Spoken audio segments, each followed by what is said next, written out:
অতি দ্রুত এই 3 জন মানুষকে আপনার জীবন থেকে বাদ দিয়ে দিন। নাম্বার 1, যারা আপনার চেষ্টা, কাজ কিংবা আপনার পেশাকে ছোট করে দেখে। নাম্বার 2, যারা আপনার সফলতায় হিংসা করে। আপনি বুঝতে পারছেন স্পষ্টভাবে যে আপনার সফলতায় তারা খুশি হতে পারছে না, নানাভাবে ইনিয়ে বিনিয়ে সেই সফলতাকে প্রশ্নবিদ্ধ করার চেষ্টা করছে। নাম্বার 3, যারা আপনার খারাপ সময়ে পাশে থাকে না কিন্তু শুধুমাত্র তাদের প্রয়োজনে আপনার সাথে খাতির জমাতে আসে। এই 3 ধরনের মানুষকে এই মুহূর্তে আপনার জীবন থেকে বাদ দিয়ে দিন, দেখবেন জীবনের অর্ধেক সমস্যার সমাধান হয়ে গিয়েছে। তো হ্যালো এভরিওয়ান, আসসালামু আলাইকুম। কেমন আছেন সবাই? আশা করছি যে যেখান থেকে আমার ভিডিওটি দেখতেছেন আল্লাহর অশেষ রহমতে সবাই ভালোই আছেন। আলহামদুলিল্লাহ, আমরাও ভালো আছি। তো আবারও আপনাদের মাঝে হাজির হয়েছি ছোট্ট একটি গ্রামীণ লাইফস্টাইল ব্লগ ভিডিও নিয়ে। আপনাদের কাছে ভিডিও শুরুতে একটা রিকোয়েস্ট করছি, প্লিজ আপনারা পুরো ভিডিও জুড়ে থাকার চেষ্টা করবেন। হয়তো বা ভিডিওর কোনো অংশ আপনাদের কাছে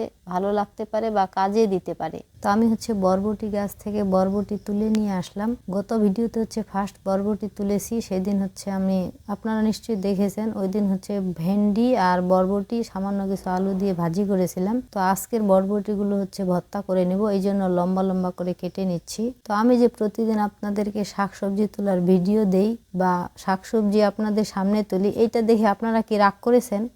এই কথাটা আমি একটু মজা করে বললাম, কারণ যেহেতু এখন এই কথাটা ভাইরাল একটা ডায়লগ, এই জন্য আমি একটু মজা করে বললাম। তো প্রথমে এখানে কাঁচা মরিচ, পেঁয়াজ আর রসুন দিয়ে বরবটিগুলো সিদ্ধ বসিয়ে দিলাম। তো বরবটিগুলো সিদ্ধ করে নিয়ে এখন এগুলো ভেজে নিব। তো এই জন্য সামান্য প্রথমে সয়াবিন তেল দিয়েছি, আর সামান্য একটুখানি সরিষার তেল দিয়ে নিলাম। সামান্য সরিষার তেল দেওয়ার কারণ খান সাহেব সরিষার তেল ভর্তার মধ্যে খেতেই চায় না। তো ভর্তার মধ্যে কিন্তু শুধু সরিষার তেলটাই আর কি ভালো লাগে, ভর্তার জন্য পারফেক্ট। যেহেতু শুধু সরিষার তেল দিয়ে ভর্তাটা করলে খান সাহেব খাবে না, এই জন্য সামান্য একটু সয়াবিন তেল দিয়েছি, আর তার সাথে একটু সরিষার তেল দিয়ে ভেজে নিলাম বরবটিগুলো। এখন বেটে ভর্তা করে নিব। তো এইখানে একটা কথা বলি, এই যে ভর্তাটা আজকে করতেছি, এটা আমি খান সাহেবের কাছে অনুমতি নিয়েই করতেছি, কারণ ওনাকে বরবটি ভর্তা করে দিলে ওনার কথা অনুযায়ী দিতে হয়। এখানে শুধুমাত্র আমি লবণ দিয়ে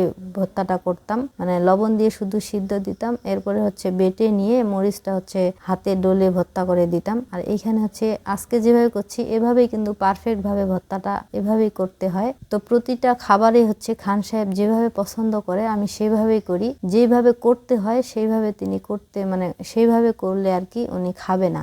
এই জন্য আমার অনেক রেসিপি আপনাদের সাথে শেয়ার করি না। আজকে যেহেতু ভিডিও করব, এই জন্য সকালে আগে তার কাছে অনুমতি নিয়েছি যে এইভাবে ভর্তাটা করলে খাবেন কিনা। তখন বলল সমস্যা নেই, আচ্ছা করো। তো এইভাবে আমার প্রতিটা রান্না করতে হয়। আমার মতো কি কেউ এরকম মুসিবতে আছেন যে নিজের ইচ্ছা মতো রান্না করতে পারেন না? থাকলে আমাকে অবশ্যই ছোট্ট একটা কমেন্ট করে জানিয়ে যাবেন। তো বরবটি ভর্তা খান সাহেবের খুবই পছন্দ, এই জন্যই সব সময় ওনার পছন্দ অনুযায়ী আমি ভর্তাটা করে থাকি। শুধু আজকে আমার মতো করে করে নিলাম, আর এই জন্যই তার কাছে অনুমতি নিয়ে এইভাবে ভর্তাটা করেছি। তো ভর্তাটা করে খাওয়া দাওয়া শেষ করে এখন আমি সোনামনার সাথে একটু খুনসুটি করতেছি। সোনামনার সাথে আমি প্রতিদিনই কতবার যে তাদেরকে কোলে নিয়ে আদর করি সেটা আর আপনাদেরকে আমি বলে বুঝাতে পারবো না। মানে তাদেরকে কোলে নিয়ে বুকে জড়ায় থাকলে আমি আমার কষ্ট ভুলে থাকি, মানে অনেক ভালো লাগে, সেটা আর কি বলবো। তো আমার সোনামনার জন্য সবাই দোয়া করবেন, তারা যেন সুস্থ থাকে। তো এখন এখানে কিছু ধান ঝেড়ে নিচ্ছি। এগুলো মানে ওই যে বলেছিলাম না যে কিছু ধান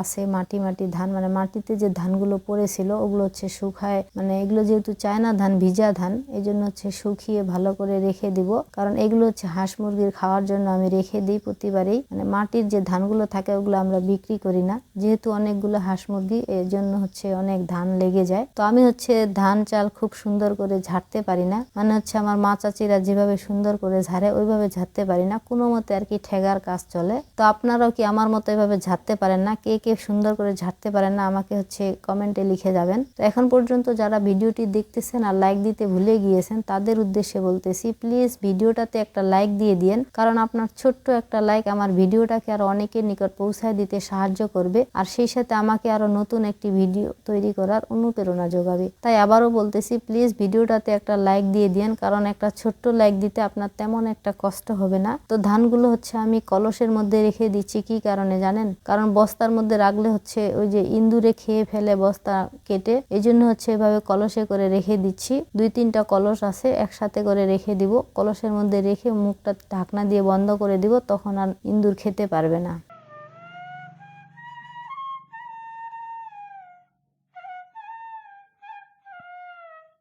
তো এখন চলে আসি মূল কথায়। এই যে এখানে দেখতে পাচ্ছেন হচ্ছে পর্দা 2টা, এগুলো হচ্ছে আমি ঢাকা যখন ভাড়া বাসায় ছিলাম তখন কিনছি, কারণ ফ্ল্যাট বাসার জানালায় তো বড় বড় পর্দা ছাড়া হয় না, এই জন্য হচ্ছে আমি পর্দা 2টা কেনা হয়েছে। যদিও পর্দা 2টা কম দামি, আমার কাছে এটাই অনেক বড় কিছু। তো যখন থেকে হচ্ছে গ্রামের বাড়িতে আসছি, 4-5 বছর হয়ে গেল, তখন থেকে বস্তায় ক্যারি করে নিয়ে বেড়াচ্ছি। তো এখন বাড়ি করার পর থেকে কিন্তু আমি প্রায় আমাদের এইখানে বাড়ি করার 2 বছর হয়ে যাচ্ছে। তো তখন থেকে আমি হচ্ছে বিছানার পাশে এগুলো লাগাইতে চাচ্ছি। ওইটাকে যে কি বলে আমি সঠিক জানি না, যেহেতু আমি মূর্খ সূর্খ মানুষ। পর্দা যে লাগায়, মানে যেটার ভিতরে আর কি এগুলো সেট করে, ওইটার নাম কি আমি জানি না। আপনাদের জানা থাকলে আমাকে একটু বলবেন প্লিজ। তো হচ্ছে ওইটা কেনার তেমন বেশি দাম লাগেনি, 230 টাকা না কত জানি লেগেছে। তো এইটাই হচ্ছে কেনার সাহস জুটতেছিল না। এখন হচ্ছে আজকে খান সাহেব আমাকে না বলে এটা নিয়ে আসছে, এই জন্য হচ্ছে পর্দাগুলো লাগিয়ে নিলাম। আর অনেক দিন থেকেই হচ্ছে যখন থেকে ঘর দিয়েছি তখন থেকে ইচ্ছা যে আমি হচ্ছে ঘরের এই যে বাঁশের খুঁটিগুলা দেখতে কেমন দেখাচ্ছে ওইগুলো হচ্ছে রং করব। তো সেইটাও হচ্ছে অনেক দিন থেকেই বলতেছি যে আমাকে একটা রং আনে দেন, বাঁশের খুঁটিগুলো রং করব। তো এই 2টা জিনিস হচ্ছে আমাকে না বলে এনে দিছে। মানে আমি কি বলবো আপনাদেরকে, যে আমার এতটা ভালো লাগতেছে যে আমার হচ্ছে এই প্রথম আমার, মানে যদিও এটা আপনাদের কাছে সামান্য ক্ষুদ্র জিনিস, কিন্তু আমার কাছে অনেক কিছু মনে হচ্ছে। আমি ইউটিউবে আপুদেরকে দেখছি যে সুন্দর করে এক এক দিন এক একটা জিনিস কিনে এনে হচ্ছে ঘরের মধ্যে সাজিয়ে সাজিয়ে সুন্দর করে লাগিয়ে থাকেন। তো এই জন্য আমারও মন চায়, কিন্তু আমি অনেকদিন ধরে বলতেছি এগুলো আনতে। তো ওনার হচ্ছে সামর্থ্য হচ্ছে না দেখে আনে দেয়নি। আর আজকে হচ্ছে আমাকে না বলেই নিয়ে আসছে, আমার অনেক ভালো লাগতেছিল।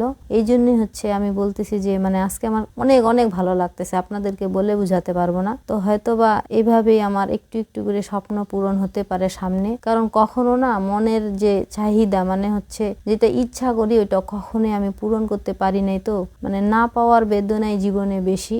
এই জন্য হচ্ছে এই ছোট ছোট খুশিগুলোই হচ্ছে আমার কাছে অনেক বড় কিছু মনে হচ্ছে। মানুষের যখন কোনো কিছু করতে ইচ্ছে হয়, যখন সেটা করতে পারে, তখন তার কিন্তু অনেক ভালো লাগে। আর আমি কোনো কিছু করতে মন চাইলে বা ইচ্ছা হইলেও কখনো করতে পারিনি। এই জন্য আমার ইচ্ছাগুলো মনের ভিতরে মানে নিজে নিজেই হচ্ছে চেপে থাকতে থাকতে ধ্বংস হয়ে যাচ্ছিল। তো এখন যেহেতু নিজের একটা ঘর হয়েছে, হয়তোবা আল্লাহ পাক যদি সহায় থাকে একটু একটু করে পূরণ হতেও পারে আপনাদের দোয়ায়। তো আমাদের জন্য দোয়া করবেন, আমি যেন আমার হচ্ছে এই ছোট্ট ছোট ইচ্ছাগুলো পূরণ করতে পারি। তো কালার করার পরে হচ্ছে ঘরের ফাইনাল লুকিং কেমন হয়েছে সেটা আমি আপনাদেরকে পরে দেখাবো অন্য কোনো এক ভিডিওতে। কারণ হচ্ছে আমি বাতাগুলো রং করতে চাচ্ছি, যেই দিন আমি বাতাগুলো রং করতে পারবো ওই দিনে আমি আপনাদেরকে সম্পূর্ণ ঘরের ভিডিওটা দেখাবো। তো প্রতিদিন তো হচ্ছে সকালবেলা আপনাদেরকে মুরগি ছাড়া, মুরগি হাঁস বা গরু ছাগল বের করার ভিডিও দেখাই। আজকে হচ্ছে সন্ধ্যার সময় মুরগি হাঁস উঠতেছে, ওই সিনারিগুলোই আমি আপনাদের সাথে শেয়ার করতেছি। তো হচ্ছে মুরগি হাঁস উঠার সিনারিগুলো আপনাদের কাছে কেমন লেগেছে ওইটাও কমেন্টে জানাতে ভুলবেন না। তো আমাদের হচ্ছে এভাবে সন্ধ্যার সময়, মানে সন্ধ্যার আগে 1 ঘন্টা বা সকালে হচ্ছে 1-1.5 ঘন্টার মতো সময় হাঁস মুরগি গরু ছাগলের পিছনেই যায়। মানে ওইগুলোর কাজ করতে করতে হচ্ছে 1-1.5 ঘন্টা লেগে যায়। মানে এই সময় নিঃশ্বাস নেওয়ার মতোই সময় থাকে না, এতটাই ব্যস্ত সময় কাটতে হয় আমাদেরকে।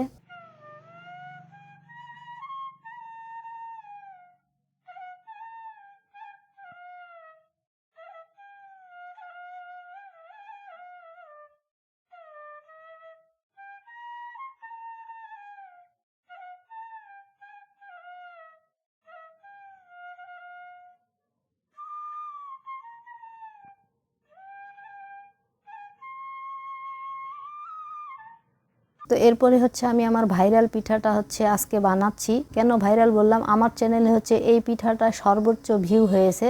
যদি আপনারা এই হচ্ছে চালের গুঁড়া ছাড়াই এই ফুলকো পোয়া পিঠাটা বানাতে চান, আপনারা চাইলে আমার চ্যানেল থেকে এই ফুলকো ফুলকো চালের গুঁড়া ছাড়াই পিঠাটার রেসিপি দেখে নিতে পারেন। আজকে হচ্ছে আমি এই পিঠাটা সন্ধ্যার সময় বানাচ্ছি, কিন্তু কারেন্ট ছিল না দেখে আমি হচ্ছে মাটির চুলায় বানাচ্ছি। আর এত পরিমাণ এই সন্ধ্যার পরে হচ্ছে ঝড় তুফান শুরু হয়েছে, মানে আমি সুন্দর করে পিঠাগুলো বানায় নিতে পারলাম না। যেহেতু আমার রান্নাঘরের উপরের অংশ ফাঁকা, এই জন্য ওই দিক দিয়ে প্রচুর পরিমাণে বাতাস ঢুকতেছে আর চুলা বারবার নিভে যাচ্ছিল। এই জন্য তাড়াহুড়া করে বানাতে গিয়ে পিঠাগুলো কালারটা একটু ডিপ হয়েছে। তবে পারফেক্ট ভাবে কিভাবে এই পিঠাটা বানাতে হয় আপনারা চাইলে আমার চ্যানেল থেকে দেখে নিতে পারেন। তো পিঠাগুলো বানায় আমি সুন্দর করে ডেকোরেশন করতে পারিনি। এইদিকে বানাচ্ছি, আরেকদিকে খান সাহেব খেয়ে ফেলতেছে। আর যেহেতু ঝড় তুফান শুরু হয়েছে এই জন্য এভাবে এটা আর কি আমি আপনাদেরকে সামান্য কিছু অংশ শেয়ার করেছি। তো আমার গ্রামীণ লাইফস্টাইল ব্লগ ভিডিওগুলি যদি আপনাদের কাছে ভালো লেগে থাকে তাহলে আমার চ্যানেলটা সাবস্ক্রাইব করে আমার এই ছোট্ট পরিবারের সদস্য হয়ে যেতে পারেন। আর আপনি যদি কাজটি অলরেডি করে থেকে থাকেন তাহলে আপনাকে জানাই অসংখ্য ধন্যবাদ। আজকে এখানেই বিদায় নিচ্ছি। পরবর্তী ভিডিও নিয়ে নাও আসতে পারি, কারণ নিঃশ্বাসের কোনো গ্যারেন্টি নেই। সবাই ভালো থাকবেন, সুস্থ থাকবেন আর আমাদের জন্য দোয়া করবেন। আল্লাহ হাফেজ।